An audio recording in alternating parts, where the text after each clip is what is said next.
Lorsque Nintendo et Illumination ont uni leurs forces pour nous produire le premier film Mario en 2023, le succès a immédiatement été au rendez-vous. Et cette année, le plombier moustachu rempile avec un second film intitulé Super Mario Galaxy, le film. Cette suite est-elle aussi bonne que le premier, ou arrive-t-elle carrément à devenir meilleure? Voici ma critique, sans spoiler. Après avoir sauvé le royaume champignon dans le premier film, Mario et Luigi embarquent cette fois-ci pour une aventure cosmique. Nos héros vont effectivement voyager dans l'espace et découvrir de nombreuses planètes aux ambiances variées. Ils feront la connaissance de nouveaux alliés, comme Yoshi et la princesse Harmony, mais ils devront également affronter de nouveaux méchants, comme Bowser Jr., qui est bien déterminé à sauver son père pour dominer l'univers à ses côtés. On va en rester là pour le domaine du non-spoil. Maintenant, pour être directement transparent avec vous, ce second film est très similaire au premier à bien des égards. Mais il arrive quand même à avoir une histoire un peu plus originale, parce que le scénario du premier film était assez classique, mais il était là avant tout pour poser les bases de l'univers.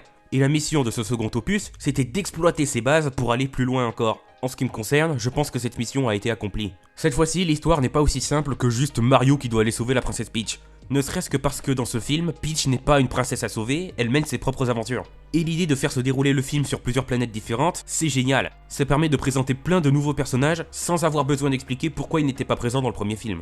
Et il y a aussi quelques éléments scénaristiques qui m'ont assez surpris, je dois le reconnaître.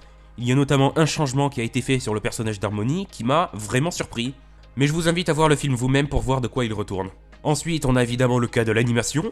Et là, vous l'avez remarqué, j'ai rien à redire. L'animation est toujours estière, comme dans le premier film. C'est l'avantage quand Nintendo et Illumination unissent leurs forces. Et la mise en scène arrive elle aussi à être sublime. Mention spéciale aux apparitions de la soucoupe volante qui arrive à chaque fois à être imposante et assez intimidante même.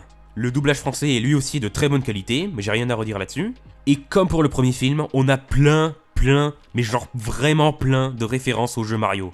Des références pas toujours évidentes, et qui parfois même sortent du cadre de la licence Mario pour faire référence à d'autres licences de Nintendo, mais chacune de ces références est très cool quand tu la remarques. Après, je vous avoue que question développement de personnage, j'ai été un peu déçu de ce côté-là.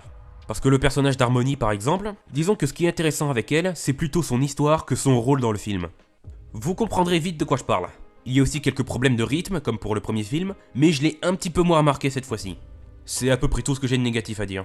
Vous l'aurez compris, Super Mario Galaxy, le film, j'ai passé un très bon moment devant, et j'ai hâte qu'un troisième film soit annoncé. Et dernière chose, restez bien jusqu'à la fin pour les 2 scènes post-crédits, surtout la deuxième.